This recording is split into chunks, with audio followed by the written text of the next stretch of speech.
Hadirin sidang salat Jumat yang dirahmati dan dimuliakan oleh Allah Subhanahu wa taala. Pertama-tama marilah kita panjatkan puji serta rasa syukur kita kepada Allah Subhanahu wa taala yang telah melimpahkan ribuan nikmat-Nya kepada kita. Terutama nikmat iman, nikmat Islam, nikmat sehat wal afiah. Sehingga pada Jumat ini kita mampu untuk melangkahkan kaki kita dari rumah kita, dari tempat pekerjaan kita, guna menunaikan kewajiban kita kepada Allah Subhanahu wa taala. Tak lupa pula salawat teriring salam kita aturkan kepada baginda Nabi besar Muhammad sallallahu alaihi wasallam, kepada keluarganya, kepada sahabat-sahabatnya, kepada tabi'in tabi'ut tabi'in. Semoga kita mendapatkan syafaat daripada beliau sallallahu alaihi wasallam di hari kiamat kelak. Amin ya rabbal alamin. Hadirin sidang Jumat yang dirahmati dan dimuliakan oleh Allah Subhanahu wa taala. Melalui khutbah yang singkat ini, Al-Fakir ingin berwasiat untuk diri Al-Fakir sendiri dan umumnya kepada para jamaah sekalian. Marilah senantiasa kita tingkatkan iman dan takwa kita kepada Allah Subhanahu wa taala. Takwa dalam arti imtithalu awamirihi wajtinabu nawahihi. Takwa dalam arti menjalankan segala perintah-perintah Allah Subhanahu wa taala dan menjauhi segala larangan-larangan Allah Subhanahu wa taala. Dan tidak ada bekal yang terbaik untuk menghadap Allah Subhanahu wa taala kecuali takwa. Sebagaimana kata Allah Subhanahu wa taala, fatazawwadu fa inna khairaz zadi taqwa. Berbekallah karena sebaik-baik bekal untuk menghadap Allah Subhanahu wa taala adalah ketakwaan. Hadirin sidang Jumat yang dirahmati dan dimuliakan oleh Allah Subhanahu wa taala.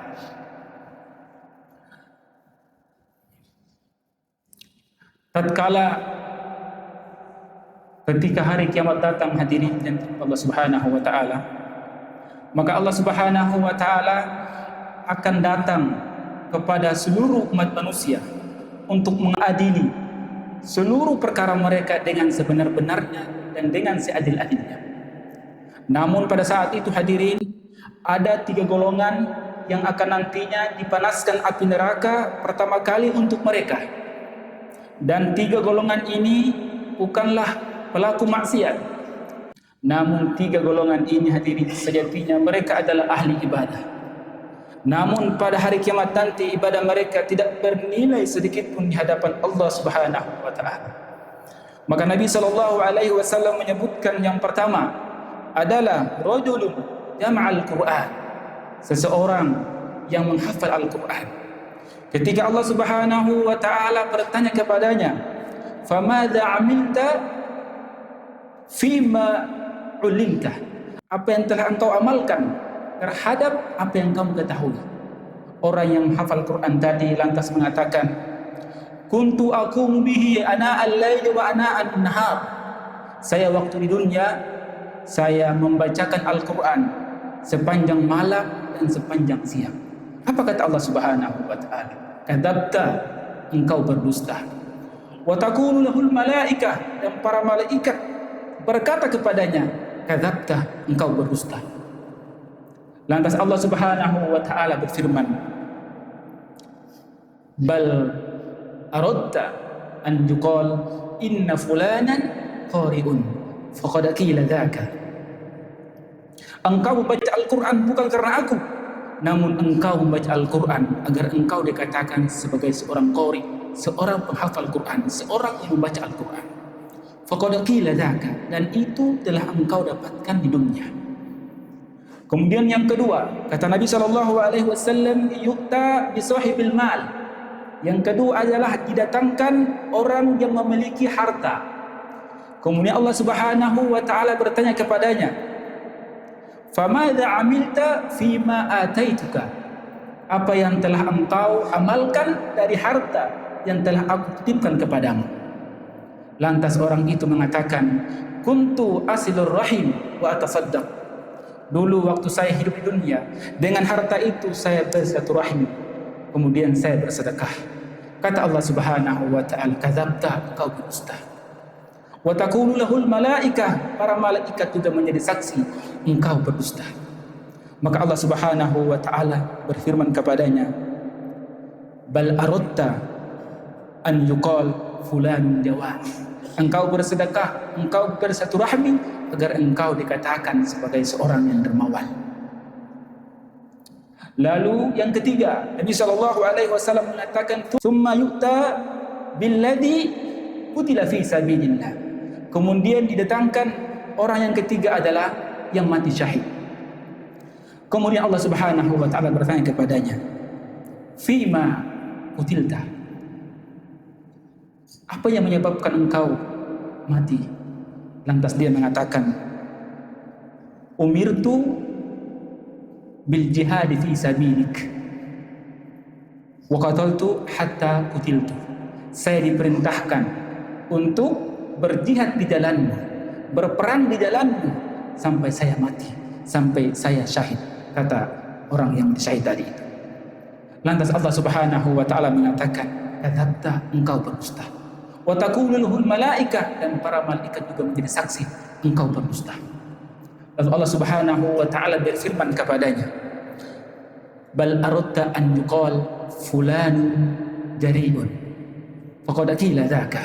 Engkau berjuang, engkau berjihad bukannya untuk meninggikan kalimat Allah Subhanahu wa taala, namun engkau berjihad agar engkau disebut sebagai seorang pahlawan, seorang pemberani. Hadirin sidang Jumat yang dirahmati Allah Subhanahu wa taala. Yang pertama adalah orang yang menghafal Al-Qur'an. Kemudian dengan Al-Qur'an itu dia membacakan pada malam hari dan siang hari. Yang kedua adalah orang yang memiliki harta, dengan hartanya itu dia bersedekah, membangun masjid, membantu fakir miskin. Dan yang ketiga adalah tidak tanggung-tanggung hadir, dia mengorbankan nyawanya untuk agama Allah Subhanahu wa taala. Namun pada akhirat nanti, ketiga golongan ini amal mereka tidak ada nilainya di hadapan Allah Subhanahu wa taala. Oleh karena itu hadirin, betapa besar apapun amalan yang dilakukan oleh seseorang, kalau tidak dilandaskan dengan niat ikhlas karena Allah Subhanahu wa taala, maka amalan itu tidak bernilai sedikit pun di hadapan Allah Subhanahu wa taala. Oleh karena itu, Allah Subhanahu wa taala memerintahkan Nabi sallallahu alaihi wasallam untuk beribadah kepadanya dengan ikhlas. Kata Allah Subhanahu wa taala, fa'budillaha mukhlishan lahu-d-din. Sembahlah Allah, beribadahlah kepada Allah dengan ikhlas dalam menjalankan agamanya.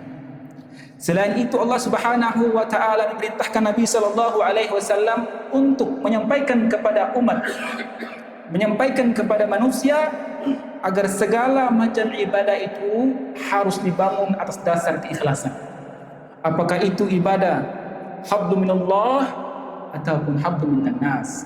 Apakah ibadah itu langsung kepada Allah Subhanahu wa taala ataupun sama manusia, harus dilandaskan atas dasar keikhlasan kepada Allah Subhanahu wa taala. Langsung Allah Subhanahu wa taala berfirman, "Qul inni umirtu an a'budallaha mukhlishan lahu-d-din." Wahai Muhammad, katakanlah bahwa saya ini diperintahkan untuk beribadah kepada Allah dengan ikhlas dalam menjalankan agamanya. Hadirin sidang Jumat yang dirahmati dan dimuliakan oleh Allah Subhanahu wa taala. Alhamdulillah,